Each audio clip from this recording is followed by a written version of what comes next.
यही तो है कश्मीर जन्नत नजीर,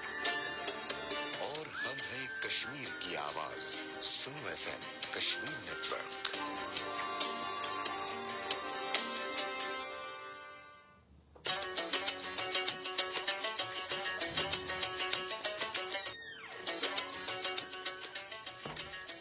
बिस्मिल्लाहिर्रहमानिर्रहीम। अस्सलाम वालेकुम। प्रोग्राम चलाना दी छान नाल शबनम शाद एक दफा फिर हाजिर खिदमत। आज ही है कि हाल चाल उम्मीद है कि तुसी सारे लोग अल्लाह पाक दे फजलो करम नाल खैर आफियत नाल होसो और सर्दी जिहड़ी आ ओह मेरे ख्याल च हालां तक ते इंजॉय हो रही है, लेकिन जदों बारिशां दा सिलसिला जारी होया तां मेरे ख्याल च फिर कमरे दे अंदर जिहड़ा और रहना जरूरी हो जुलसी। आई तां माशाल्लाह मौसम जिहड़ा थोड़ा धुंधला भी होए दा और बारिश जिहड़ी गर्द जिहड़ी ओह नजर आ रही है, लेकिन कोशिश करनी है कि अपने आप को बचा कर रखना।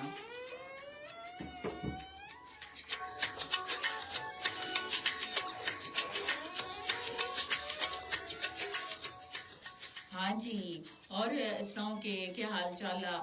दिन कैसे गुजरन, और कोशिश ये करनी है कि अपने आप को सर्दी तो बचा कर रखना, क्योंकि सर्दी के अंदर जी एक अपनी ठंड की एक लेयर और सुबह और शाम खसूसन जी सब तो ज्यादा लेयर जी सर्दी की पाई जाती है। इसे कोशिश करनी है कि तुस अपने आप को जड़ा यानी गर्म कपड़े पहनने, और अगर बाहर निकलने की नौबत पहुंच जाता सुबह और शाम एक गर्म शाल जी जरूर होनी चाहिए, ताकि क्योंकि आजकल जो चेस्ट इन्फेक्शन हो बहुत ज्यादा सर्दी की वजह तो ज्यादा बच्चे जो ज्यादा बीमार हो रहे हैं, बुजुर्ग लोग बीमार हो रहे हैं, और आम रूटीन जब तक कि बारिशों का सिलसिला नहीं शुरू होया यानी जी खुश्क सर्दी पाई जुलती है, इसकी वजह तो बीमारियां जी ज्यादा हैं। तो कोशिश करनी है कि अपनी सेहत का बहुत ज्यादा ख्याल रखना, और सेहत का ख्याल रखते हुए गर्म कपड़े पाने, उसके नाल शाल जरूरी है। फिर जिसम को गर्म रखने वास्ते तुसां दी ग़िज़ा जिहड़ी आ ओह भी उस विच भी यानी गर्म ग़िज़ावां शामिल होनी चाहिए। डेली एक अंडा जड़ा अपनी ग़िज़ा दे अंदर शामिल करना, फिर उस तो बाद मछली अगर डेली नहीं तो हफ्ते विच एक दफ़ा जड़ा लाजमी खानी है, फिर उस तो बाद सूप वगैरह, फिर चने, हर चीज़ यानी एक बैलेंस जी मतवाजन ग़िज़ा जी इंसान वास्ते हर हाल जरूरी, और सेहत को तंदुरुस्त रखने वास्ते, सेहतमंद होने वास्ते यानी ये जड़ियां चीज़ां जड़ियां रूटीन वाइज इन्हां दा ख्याल रखना जड़ा इंतहाई जरूरी है।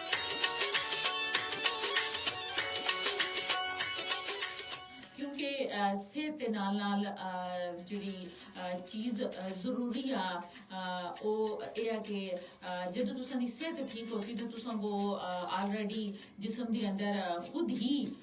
सुस्ती और यानी बेचैनी जिहड़ी है ओह नहीं होने लगी, बल्कि एक सेहतमंद जिस्म जिहड़ा होसी तुसीं हर काम जिहड़ा अपने वक्त उसको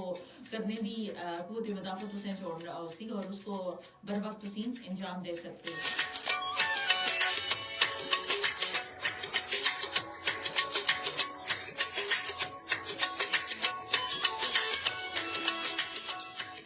प्रोग्राम चनारा की छा हर हफ्ता और इतवार दिन 11 तो लेकर 1 बजे तक पेश किए जाएगा।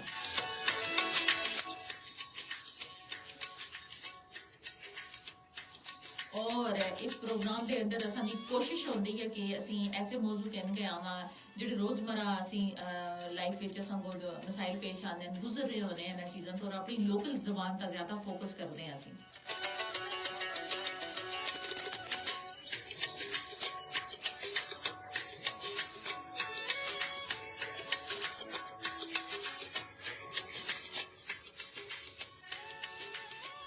क्योंकि प्रोग्राम जड़ा है पहाड़ी प्रोग्राम, और इसके अंदर असां दी कोशिश होती है कि असी हिंदू जबान है तुसां नाल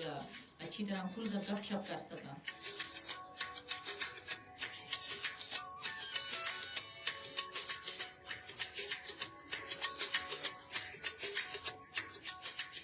फिर इसके नाल बहुत सारिया ऐसिया चीज़ां भी असी उस चीज़ तो गुजरे होने रोजाना एक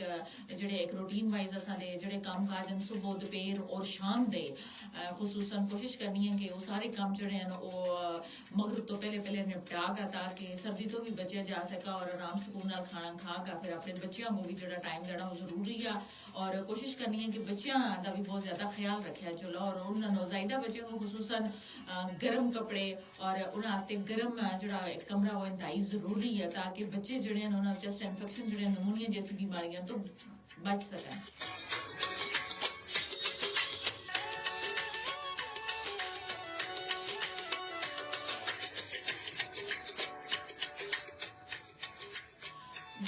अपने मौजू की तरफ आने कि अज का जो मौजू है वह भी यह है कि खुद एतमादी जी कामयाबी की पहली सीढ़ी है। क्योंकि अगर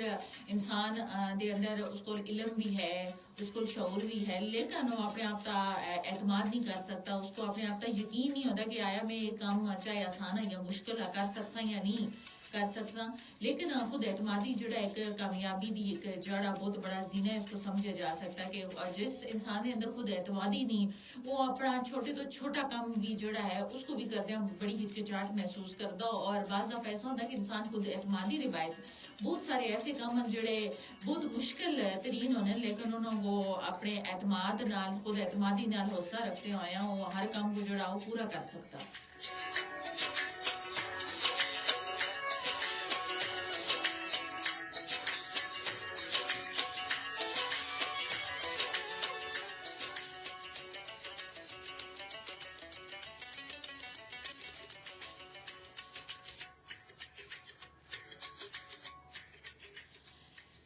जिंदगी के किसी भी शोभा आए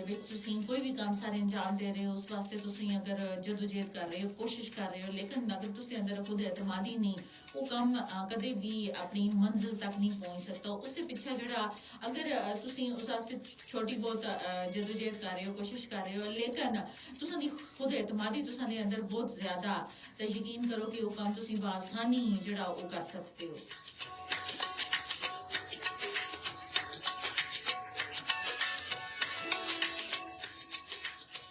और ਜਿਹੜੇ लोग खुद एतमादी तो दूर होने, खुद एतमादी अपने अंदर नहीं पैदा कर सकते, वो लोग जिंदगी के हर मैदान में, चाहे वो छोटा काम हुआ या बड़ा काम हुआ, उसको कदे भी करने की कुव्वत मदाफत उस तरह नहीं रख सकते। और उस तरह की उन्हें सोचो फिक्र नहीं होती, उस तरह की उन्होंने एक दिलो दिमाग जो किसी काम वास्ते कदे भी तैयार नहीं हो सकता। क्योंकि खुद एतमादी जी अगर ना होने की वजह तो अपने अंदर जी कुव्वत मदाफत हमेशा कमजोर समझते।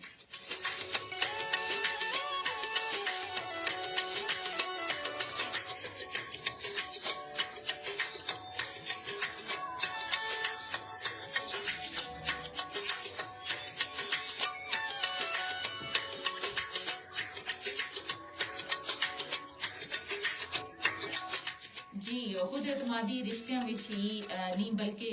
ये जरूरी है कि कामयाबी वास्ते खुद एतमादी जी बेहद जरूरी है। खुद एतमाद इंसान जड़ा वो मुश्किल वक्त विच भी हालात का मुकाबला करना और उसको पाया तकमील तक पहुंचाने वास्ते बड़ी खुश असलूबी नाल सारे काम सारे अंजाम दे सकता है।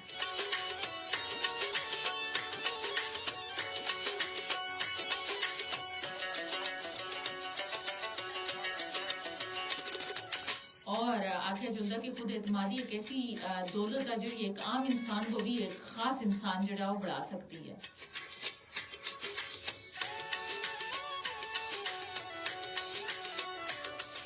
जबकि एतमाद की कमी एक अच्छे भले इंसान को भी एक आम इंसान बढ़ा सकती है।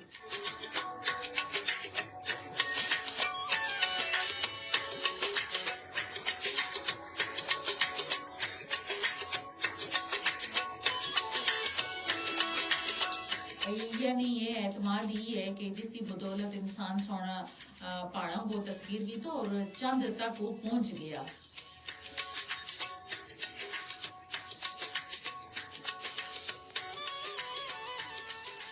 यानी हर कामयाबी दे पिछा जड़ा इंसान दा एक एतमाद जड़ा वो छुपिया होंदा।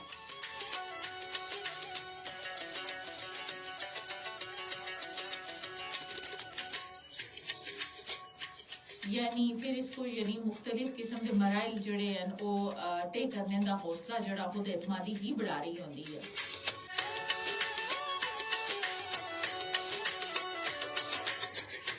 अगर कोई भी काम करने वास्ते इसके अंदर खुद एतमादी मौजूद आ ता असां दी फिर कामयाबी जड़ी है वो असां दी पहली सीढ़ी है।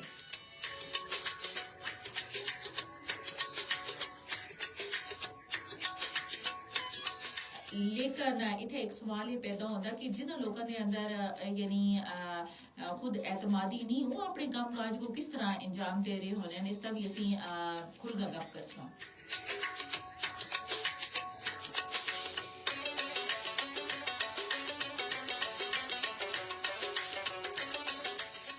यानी अगर किसी दे अंदर खुद एतमादी नहीं तो सब तो पहले अपने आप दा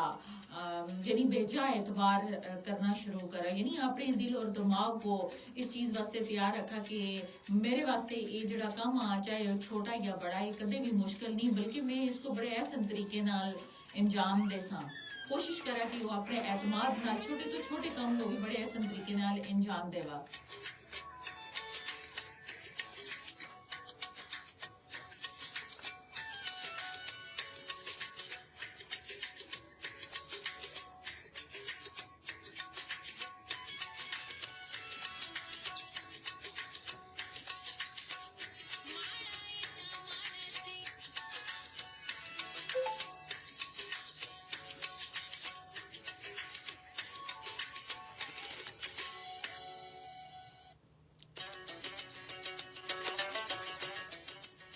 यानी खुद एतमादी जड़ी आ वो एक छोटे तो छोटे काम वास्ते भी जरूरी आ कि सब तो पहले वो अपने ता एतबार करा और अपने दिल और दिमाग को इस चीज वास्ते तैयार करा कि मैं ये छोटा काम भी बड़े आसान तरीके नाल इसको मैं कर सकता हूँ और करने की ताकत रखता हूँ।